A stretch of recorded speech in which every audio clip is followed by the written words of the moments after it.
ಆತ್ಮೀಯ ಸ್ನೇಹಿತ ಕರ್ನಾಟಕದ ಕನ್ನಡದ ಶೋಕ್ತಾರ್ ಧನ್ವೀರ್ ಸರ್ ದಯವಿಟ್ಟು ವೇದಿಕೆ ಮೇಲೆ ಬರಬೇಕು.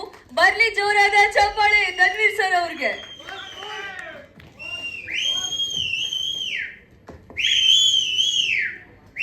ಮೊದಲನೇದಾಗಿ ಎಲ್ರಿಗೂ ನಮಸ್ಕಾರ.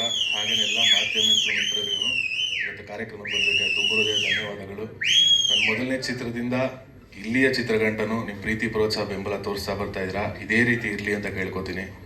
ಹಾಗೆಯೇ ಇವತ್ತು ವಾಮನ 4ನೇ ಚಿತ್ರ ಬಿಡುಗಡೆ ಆಗಿದೆ. ಮೊದಲನೇದಾಗಿ ನಾನೊಂದು ಇಬ್ಬರಿಗೆ ಮಾತ್ರ ತುಂಬ ಥ್ಯಾಂಕ್ಸ್ ಹೇಳಬೇಕು. ಫಸ್ಟ್ಲಿ ನನ್ನ ಪ್ರೀತಿಯ ಚಾಲೆಂಜಿಂಗ್ ಸ್ಟಾರ್ ದರ್ಶನಣ್ಣ, ಥ್ಯಾಂಕ್ ಯು ಸೊ ಮಚ್ ಅಣ್ಣ.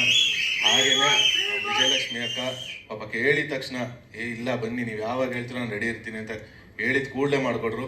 ಅಕ್ಕ ವಿಜಯಕ್ಕ ಥ್ಯಾಂಕ್ ಯು ಸೋ ಮಚ್. ನಿಮ್ಮ ಪ್ರೀತಿ ಬೆಂಬಲ ಹೀಗೆ ನಮ್ಮ ಮೇಲೆ ಇರಲಿ ಅಂತ ಕೇಳ್ಕೊತೀನಿ. ಹಾಗೆಯೇ ವಾಮನ ನನ್ನ 3 ಚಿತ್ರಗಳಲ್ಲೂ ನಾನು ವಿಭಿನ್ನ ಪಾತ್ರಗಳು ಮಾಡ್ತಾ ಬರ್ತಾ ಇದ್ದೀನಿ. ಇದು ನನ್ನ 4ನೇ ಚಿತ್ರ ವಾಮನ. ಸೊ ಇದರಲ್ಲೂ ಒಂದು ವಿಭಿನ್ನ ರೀತಿಯ ಒಂದು ಪಾತ್ರವನ್ನು ಮಾಡಿ ಈ ಕರ್ನಾಟಕ ಜನತೆ ಮುಂದೆ ಬರ್ತಾ ಇದ್ದೀನಿ. ಸೊ ನಮ್ಮ ಪ್ರೀತಿ ಪ್ರೋತ್ಸಾಹ ಆಶೀರ್ವಾದ ಸದಾ ನನ್ನ ಮೇಲೆ ಹೀಗೆ ಇರಲಿ. ಹಾಗೆಯೇ ಇವತ್ತು ಸಾಂಗ್ ಬಿಡುಗಡೆ ಆಗಿದೆ. ಈ ಸಾಂಗ್ ಬರೆದಂಥ ನಮ್ಮ ಪ್ರಮೋದ್ ಮರವಂತೆ ಆಗಿರ್ಬೋದು, ಹಾಗೆಯೇ ವೆಂಕಟೇಶ್ DC ಸರ್ ಆಗಿರ್ಬೋದು, ಹಾಗೆ ಮ್ಯೂಸಿಕ್ ಮಾಡಿದಂಥ Ajaneesh Loknath sir, thank you so much. ನಿಮ್ಮ ಪ್ರೀತಿ ಪ್ರೋತ್ಸಾಹ ಆಶೀರ್ವಾದ ಸದಾ ನಮ್ಮ ಚಿತ್ರತಂಡದ ಮೇಲೆ ಇರಲಿ ಅಂತ ಕೇಳ್ಕೊಂಡಿದ್ದೀನಿ. Thank you.